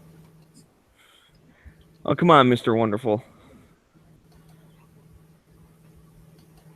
I don't know what's going on there, but that's it. Oh, here you go.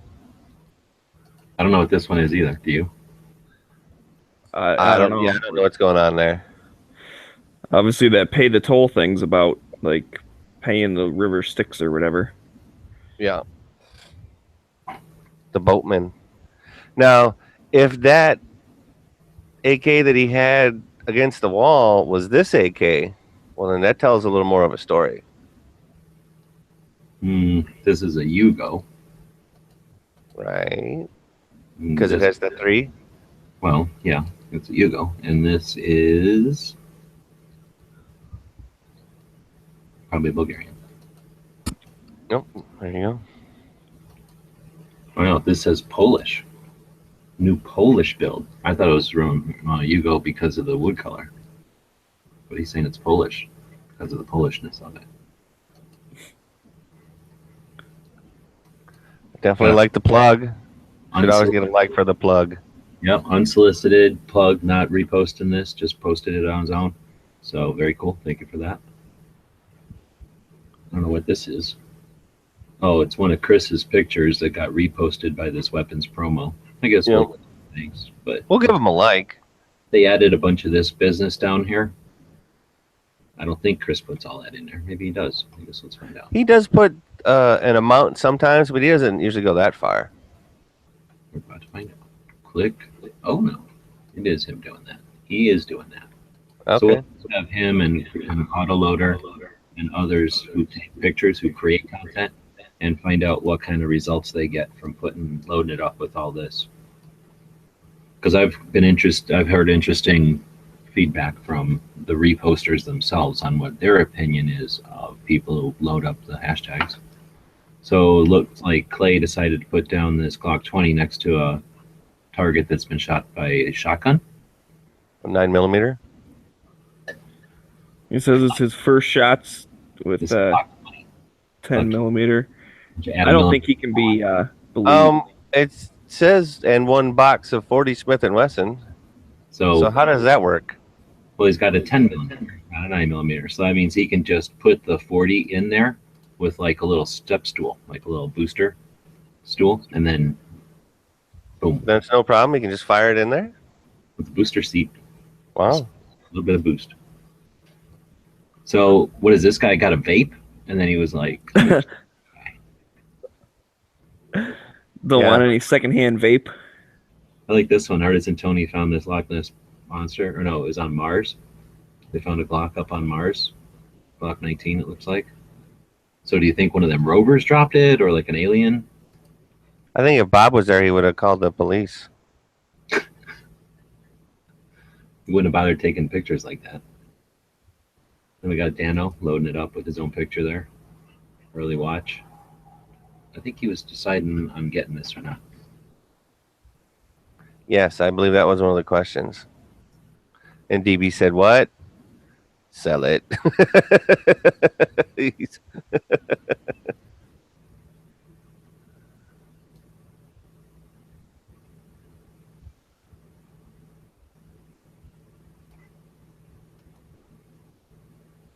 He's talking about this gunfighter charging handle. I have no experience with them. It looks nice though. Now there you go. Whoa. They got a nice, that's some steel right there, dude. They got a nice clasp back here. I think the pressure is off of the roll pin, so it's strong, and then it's a little nub as opposed to a giant oversized thing, so it doesn't get caught up in your business so much. And then it's a good strong charging handle itself, so it's less apt to snap under heavy use or tweak and like all caught up in your carrier, your upper. Does it have the gas blaster thing on it too, or no? Is it not one of those types? No, it is not like that, but it is made here in Tucson by Volter for BCM, so it's even cooler because it's made on prints right down the street. Locally, nice. That's awesome. So I got some kind of gun. Smuggy's not familiar with this. These are revolvers. That's an awesome, beautiful. That's a beautiful gun right there. And I have to say, someone's stepping up with the nice scenery behind too, giving Chris a run for his money. Yeah. Now, would you take your 10-inch? What is this thing? Just a Smith, right? No, this is a Colt. So this is a. That's a Smith. That's a Smith. What is this thing? Like a 12-inch, 8-inch something, and put a shotgun shell husk underneath of there, and then balance it precariously here and here on the very tip, and then on this husk over a flowing river, like down this slopey rock to the flowing river. That's obviously like. I mean, the water's almost touching the grip there. I'm saying that's somebody who's dedicated to taking a picture. Well, here's the thing. I would also be willing to jump in a motherfucking ice cold river to get it if it did. Well, I'll be honest with you right now. Unless you're Yankee money, that's obvious. But I'm just saying that's dedication to even take that picture because you know that's a little bit. That's some balls. I ain't gonna lie. That's some balls. I mean, the gun can handle it, but yeah, you'd be jumping into what looks like cold water. Yeah, he ain't gonna damage the crown, and he probably ain't scuffing the heel or anything like that. Heel, toe. Okay, well, yeah, the toe, not the heel, the Just- grip. Oh, good info. Stock. All right, so now Madman's the same dude. Yep. I guess so. What are you saying? He pulled both triggers at the same time. Ooh. And now my shoulder hurts. Very nice. Definitely.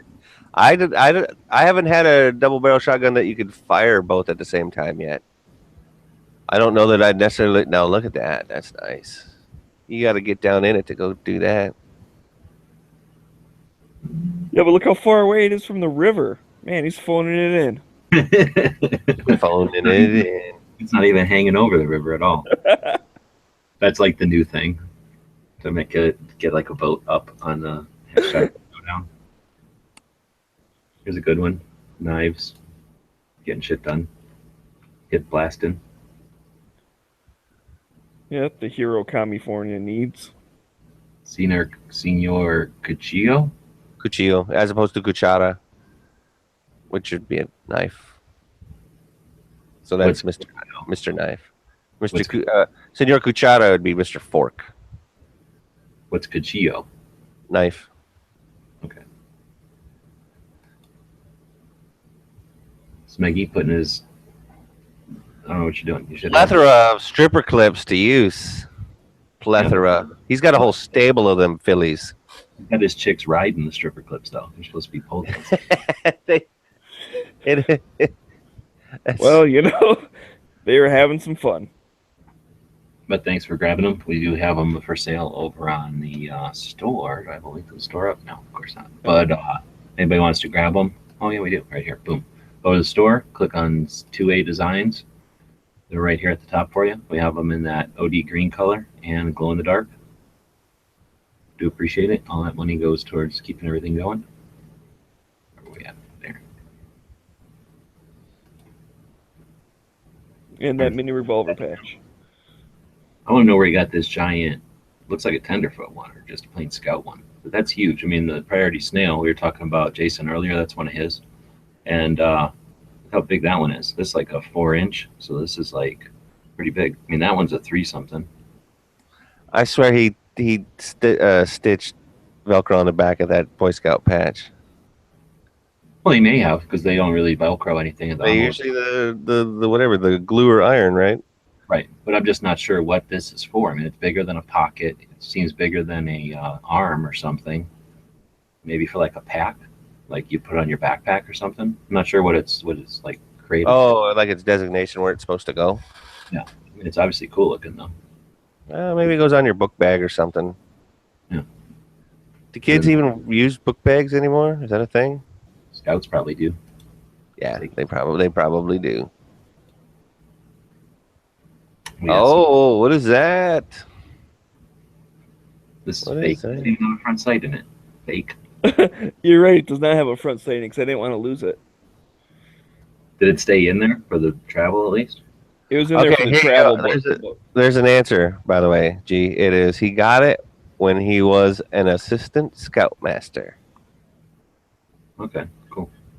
Very. Maybe a jacket or something. So thanks, Maggie, for grabbing that. That'll pay the mortgage this month. So definitely. Excellent. Yeah, I look forward to shooting it. Another one from Pink with some Pump 22s from the other side. Very nice. I guess it's a video of his button removal. Well, of him pushing the button. What? Wow, it's working the way it's supposed to. That's amazing.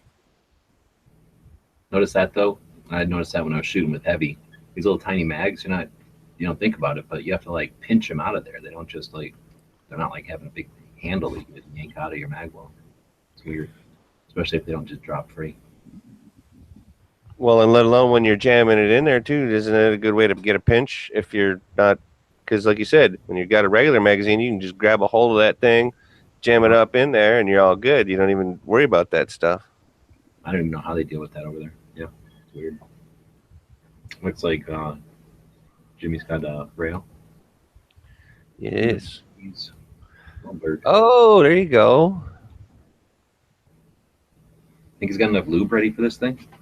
Well, he's about to let her rip, it looks like. So, what did he say? No, they didn't work. Yep. No, I wonder why. Oh, he's eating a British MRE. I wonder if he already ate that thing. Look at how big that British MRE is compared to ours. It's a whole box. British is. They're greedy. Or they take care of their people better. I don't know. I'm just wondering where he got it from, because there's a huge thing on the top that says not for sale or redistribution or anything. Mm-hmm. Yeah. No, it says unauthorized. So maybe at some point it was authorized. Oh, unauthorized. Okay. We got Cape Dave with a Romanian G kit. Pretty nice. Very at the range, mag in, ready to rock. Zombie Bob. I'm so Very nice. jealous. I wanted Zombie Bob so bad. What is that? Tony letting some kid shoot his silent suppressed Mark III? Or no? Is that one of the 2245s? 245, yeah. Hmm. Another one from Chris. I think that was the last one. Yeah, I Yep. think so. Got another one here. Over the top. That's pretty cool. Over the top. Oh, no, I got to repost them. Moons. The moon.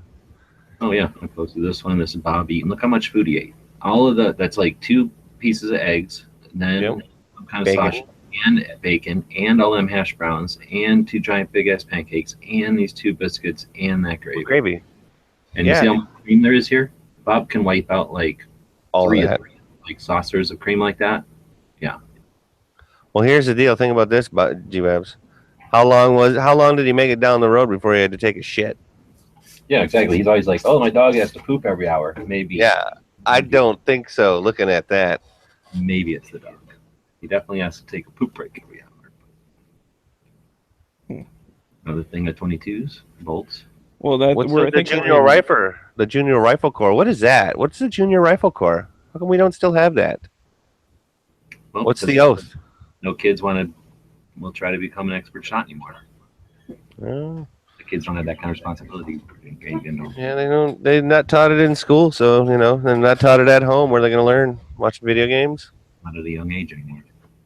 Mm. Got a Roni. We were talking about that recently. Looks like now it's just getting into the recent ones. These are all ones we've seen before. So how are we going to do this? We're going to go start from here, and there's 3 of us, so we'll come up with a winner. I'm voting for this one. Boom. Okay, I'm voting for the kid with the silencer. This Tony one. And I'm voting for the revolver precariously next to the river. Nice. So that's the 3. So everybody out there in audience land, on the YouTube side included, vote. Right? Is that how we do it? Well, we do have technically a poll available that we could do that, but No, let's fight it out now. Let's just see what they say. But I'm giving the extra credit for, Gio's pointed out. I didn't think of it till I saw it, but now I'm going to keep my eye out for. I mean, that was dedication, that was risk, and that's a pretty darn cool gun and a decent background. It's nice out in nature, so. I think all right, we got one for the revolver. We got one for Alex with the silencer. Oh, well, excuse me. We got 2 for Alex with the silencer. Thank you, Tony. Another one for the revolver. So 2-2. Yeah. Cave Dave doesn't realize that AK wasn't one of the options to choose. It was revolver by the river. Tony's Alex with a silencer, and then G Webbs's was the muzzle and mic patch that Mr. Gillespie, I believe, posted for us. So another 2 for the revolver. I think the revolver's starting to pull away. So Another it's one for the revolver. 4, 5. 5-2-0.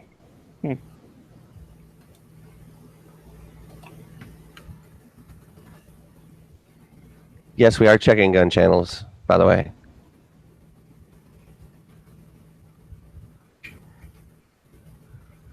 We don't have to vote for 3 AKs. That was not one of the 3 choices. I just ignore Cave Dave from now on. Okay. Another one for the 6-shooter. So that technically counts as the revolver, I'm sure. Another one for the revolver. Okay, revolver's starting to pull away. Revolver's starting to pull away. Another one for Alex. All right. So at least we got 3, but you got like 6 or 7. It's 7, yeah.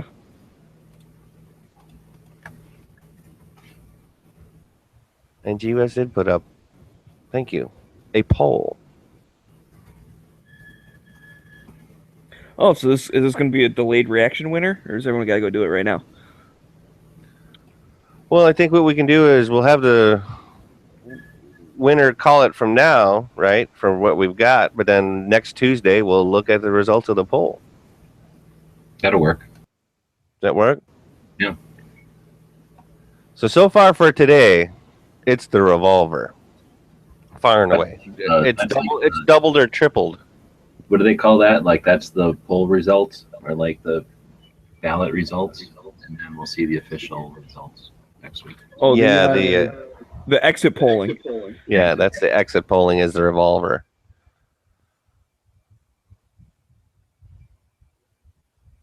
Nice. All right. Well, there you go. Well, and that would be the Daily Gun Show hashtag showdown. You just got to use the hashtag Daily Gun Show, all one word. That's all you got to do. And you too might be able to win. So we will announce our winner next Tuesday, and they will win a prize. Uh-oh. Got an error on the clicking. Sometimes you have to change, what do you got? You call it? You got to change out your cache. Sometimes that works, yeah. Otherwise, just we'll see whatever comes up. It works for some people. It doesn't. We're working on it. So we got a gun of the day. Every day we try to hit a gun of the day. Bob's not here, but he put in there, I think he put in there, the Volcanic repeating pistol. So this is one of the first of the, well, I guess you could say the first in the line of lever actions. It's the first lever action, if I remember right. And it's more of a pistol than a lever action gun, but they made a carbine version of it real quick. That eventually became the Winchester. So it was before? Really? Oh yeah, this is before everything. This is before revolvers, if I remember right. Wow. Neat looking gun. How many rounds? 6 of these little goofy bullets. It shot its own thing. It wasn't really a cartridge yet. It was this little thing that had powder in it. And I think something would come along and pierce it, and then it was almost like a gyrojet. It would shoot off its own powder and everything fell out. It was like, no kidding. Yeah. It was weak. I think it was like very anemic. It was like a 9mm of the day. So nice. You had to shoot him the 6 times. You had to shoot him the 6 times. But it proved, proof of concept, and the company got bought a couple of times over, and people ran with it. Smith & Wesson were involved. Winchester was involved, if I remember right. And then everybody kind of branched off and became their own companies. So it was a neat, if I knew more about it, the actual history of it, I could give you more details, but it's something worth looking up. We're not here to recite facts to you, just have more to talk about or bring up stuff of interest. And if you find one in a shoebox in Grandma's and Nana's attic, don't throw it away. Yeah, do not take it to the gun buyback in California for a target. No. Yeah, what was that all about? That was crazy.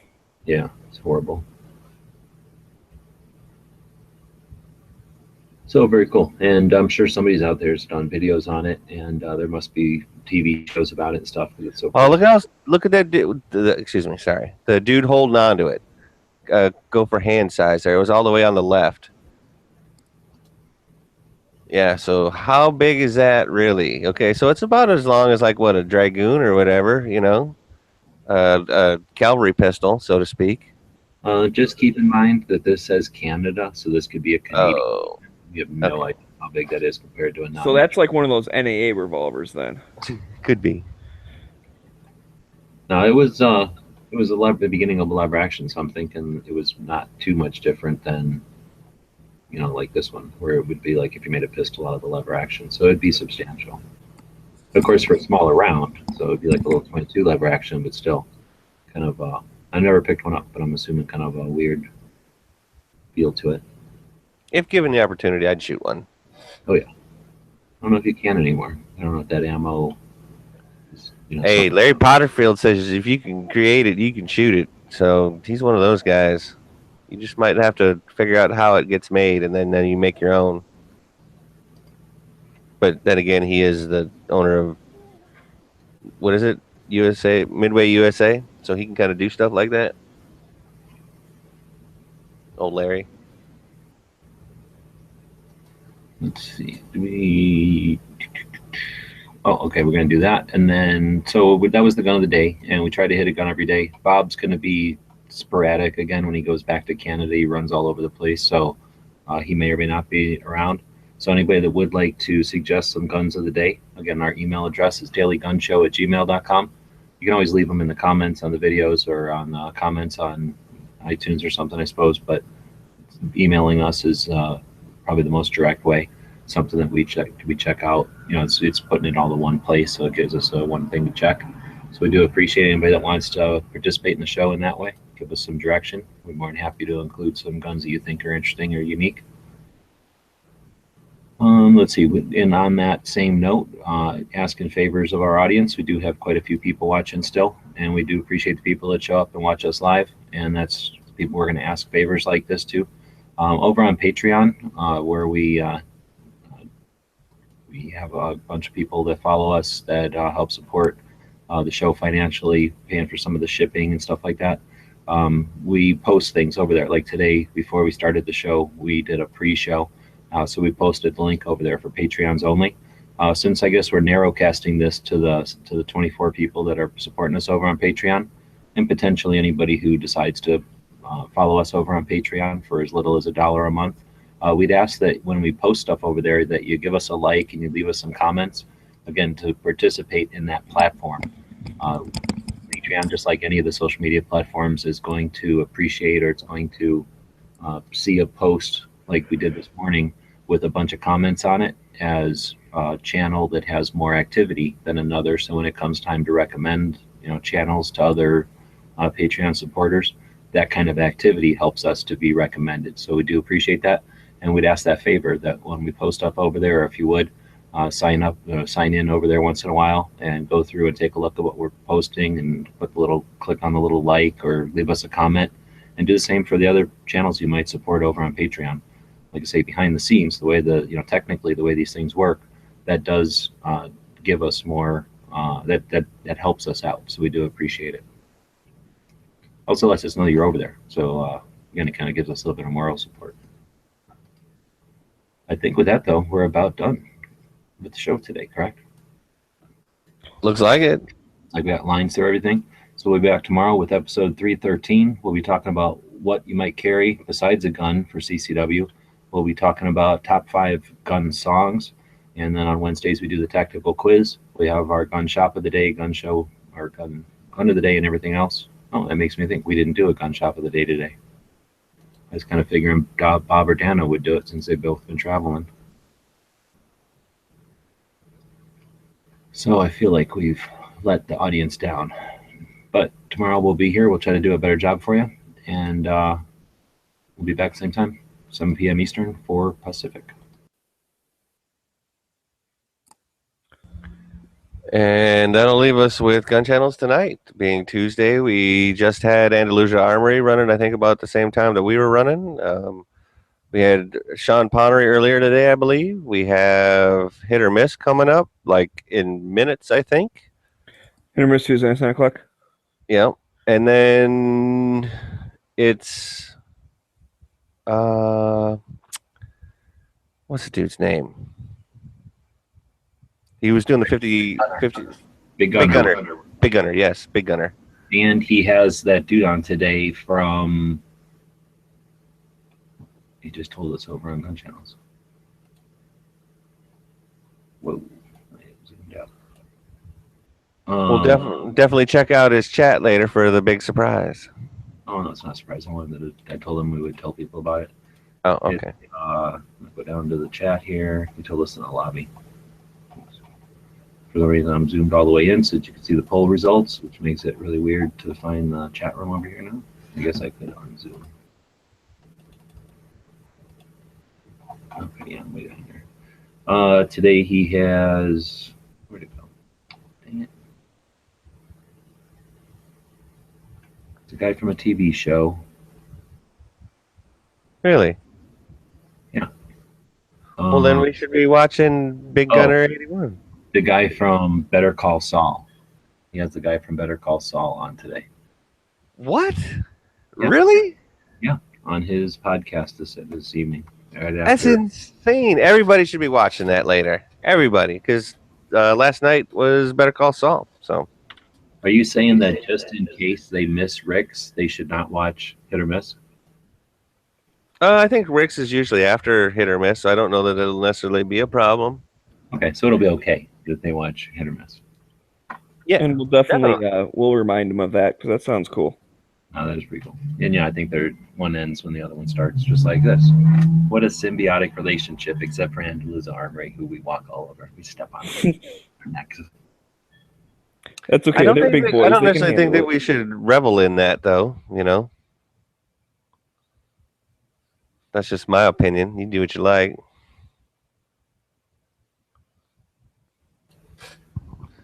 Then So, we got probably Sean doing gun channels, good morning gun channels tomorrow during the day, which will bring us to Wednesday afternoon, which we'll be back here, 7 p.m. Eastern or Pacific. something like that, yeah. Like, share, subscribe. Do we have a quote for the day? I think we do. It is by Ronald Reagan.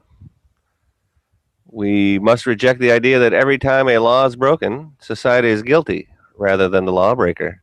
It is time to restore the American precept that each individual is accountable for his actions, his or her actions. That's by Ronald Reagan. The guys and gals at gunwebsites.com encourage you to take a CCW class every year, practice at least once a month, and carry every day. Thanks for watching gunwebsites.com.